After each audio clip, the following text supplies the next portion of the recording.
Assalamualaikum warahmatullahi wabarakatuh. Alhamdulillah, puji syukur kehadirat Allah Subhanahu wa taala yang telah memberikan rahmat dan inayahnya sehingga kami dapat menyelesaikan makalah yang berjudul Pendidik dan Peserta Didik Perspektif Pendidikan Islam. Sebelumnya kami ingin memperkenalkan diri dulu. Perkenalkan, nama saya Muhammad Fatal Rashid dari 5R1A Prodi Pendidikan Agama Islam. Kenalan, nama saya Ria Lucianti dari 5R1A Prodi Pendidikan Agama Islam. Dan terima kasih kami ucapkan kepada Bapak Haji Muizzuddin SAG MPD yang telah memberikan tugas ini dan membantu kami baik secara moral maupun materi. Terima kasih juga kami ucapkan kepada Ketua Sekolah Tinggi Ilmu Tarbiyah Al-Khairiyah Bapak Dr. Andes Haji Ahmad Juhen MPD MMM. Semoga beliau sehat selalu dan melimpah rezekinya, amin ya rabbal alamin. Dan terima kasih juga kami ucapkan kepada teman-teman yang telah membantu kami sehingga tugas ini dapat selesai tepat waktu. Kami menyadari bahwa makalah yang kami buat ini masih jauh dari kata sempurna, baik segi penyusunan, bahasa maupun penulisannya. Oleh karena itu kami sangat mengharapkan kritik dan saran yang membangun dari semua pembaca guna menjadi acuan agar penulis bisa menjadi lebih baik bagi masa mendatang. Semoga presentasi ini bisa menambah wawasan para pembaca dan bisa bermanfaat untuk perkembangan dan peningkatan ilmu pengetahuannya. Selanjutnya kami akan membahas materi pendidik dan peserta didik dalam perspektif pendidikan yang akan dibahas oleh Dea. Yang pertama, pengertian pendidik dalam perspektif pendidikan Islam.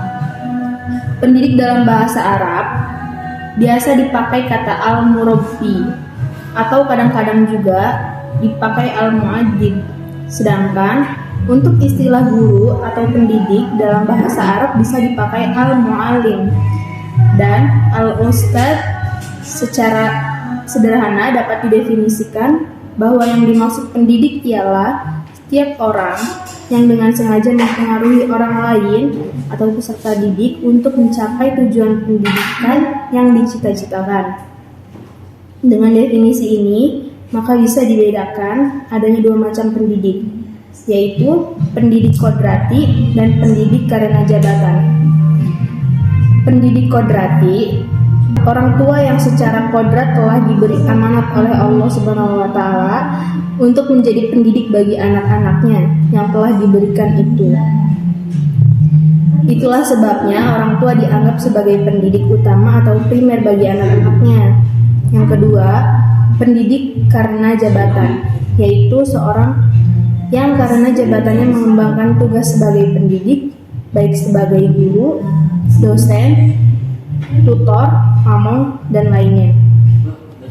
Pendidik dalam Islam adalah orang-orang yang bertanggung jawab terhadap perkembangan peserta didiknya dengan upaya mengembangkan seluruh potensi peserta didik, baik potensi afektif, kognitif, maupun psikomotorik. Pendidik utama adalah orang tua sendiri. Mereka berdua yang bertanggung jawab penuh atas kemajuan pengembangan anak kandungnya. Sukses atau tidaknya anak sangat tergantung dari cara pengasuhan, dari perhatian dan pendidikannya. Firman Allah Subhanahu wa taala ada dalam Quran surat At-Tarim ayat 6 yang artinya, wahai orang-orang yang beriman, jagalah dirimu dan keluargamu dari api neraka yang bahan bakarnya adalah manusia dan batu. Penjaganya adalah malaikat-malaikat yang kasar dan keras. Mereka tidak durhaka kepada Allah terhadap apa yang Dia perintahkan kepadanya dan selalu mengerjakan apa yang diperintahkannya. Kemudian, fungsi pendidik dalam pendidikan Islam. Pendidik memiliki beberapa fungsi mulia, di antaranya pertama, pensucian, artinya sebagai pemelihara diri, pengembangan, serta pemelihara fitrah manusia.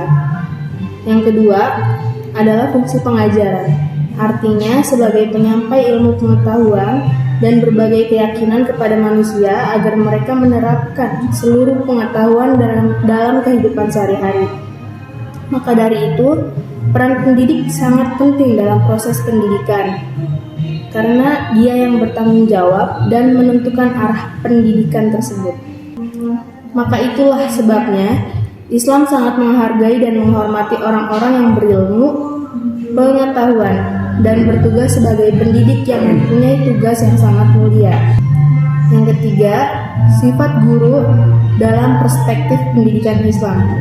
Pendidik dalam pendidikan Islam pada umumnya memiliki syarat-syarat atau sifat-sifat khusus, diantaranya berjiwa robbani, niat yang benar dan ikhlas, rendah hati, takut kepada Allah, sabar dan tabah hati, menguasai bidang studinya, tetap harus belajar, gemar bermusyawarah, mengedepankan kejujuran, bisa diteladani, bersikap adil, penyantun dan pemaaf, serta mengetahui dan memahami tabiat murid. Selanjutnya, kewajiban guru dalam pendidikan Islam harus diperhatikan oleh seorang guru. Menurut pendapat Imam Al-Ghazali, kewajiban guru yang harus diperhatikan adalah harus menaruh rasa kasih sayang terhadap murid dan memperlakukan mereka seperti anak sendiri. Guru harus mengamalkan ilmunya, memperhatikan tingkat pikiran anak dan berbicara dengan mereka yang sesuai dengan akalnya, dan jangan sampaikan sesuatu yang melebihi tingkat akalnya. Tidak mengharapkan balas jasa ataupun ucapan terima kasih, tetapi memiliki niat mengajar untuk mencari keridhaan Allah. Jangan timbulkan rasa benci pada murid juga. Terima kasih.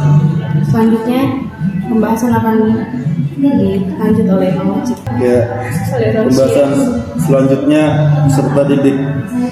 Peserta didik atau anak didik secara umum adalah setiap orang yang menerima pengaruh dari seseorang atau sekelompok orang yang menjalankan kegiatan pendidikan.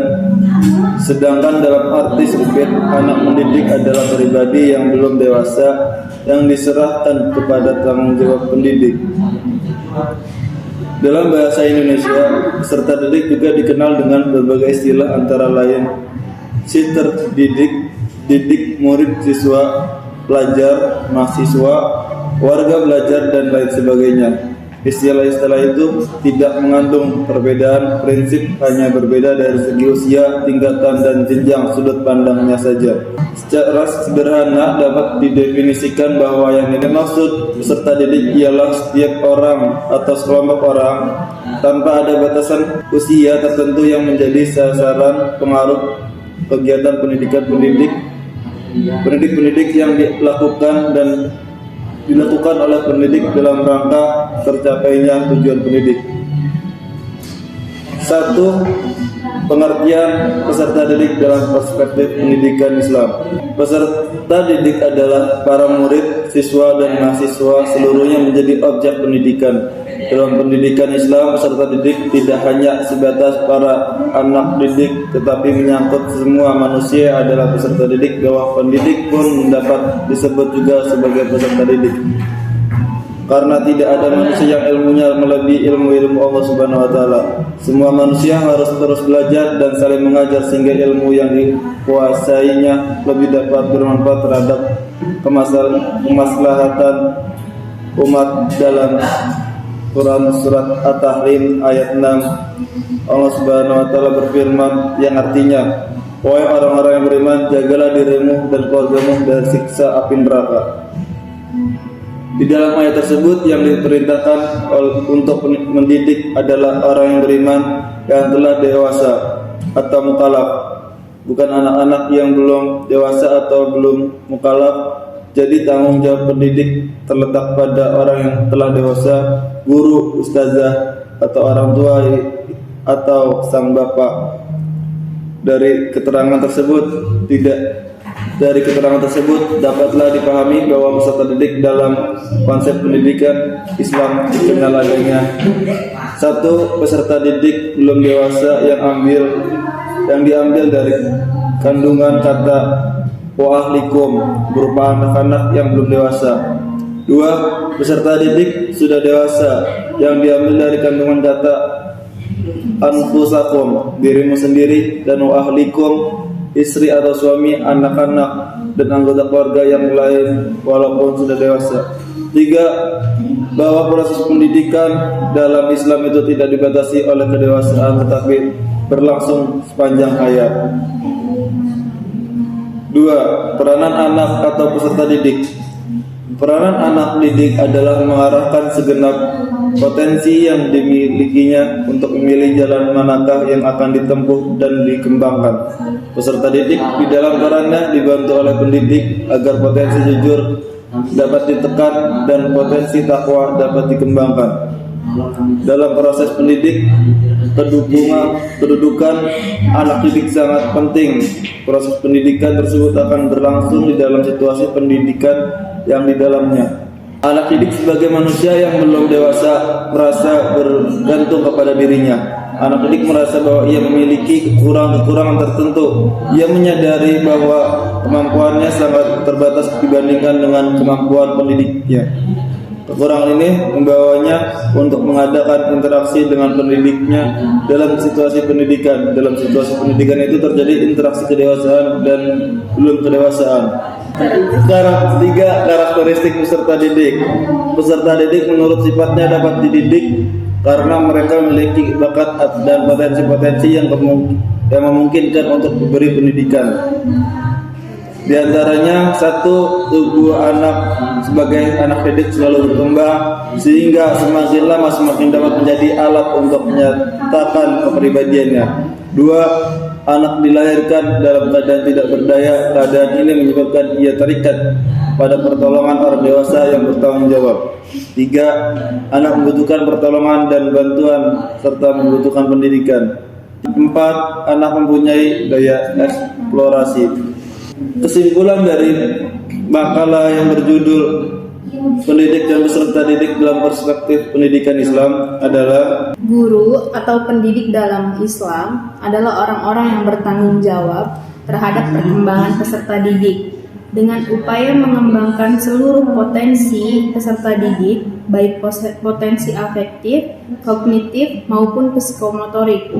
Sedangkan peserta didik atau anak didik secara umum adalah setiap orang yang menerima pendidikan dari seseorang atau sekelompok orang yang menjalankan kegiatan pendidikan sesuai dengan manajemen yang berlaku. Islam sangat menghargai dan menghormati orang-orang yang berilmu dan bertugas sebagai pendidik.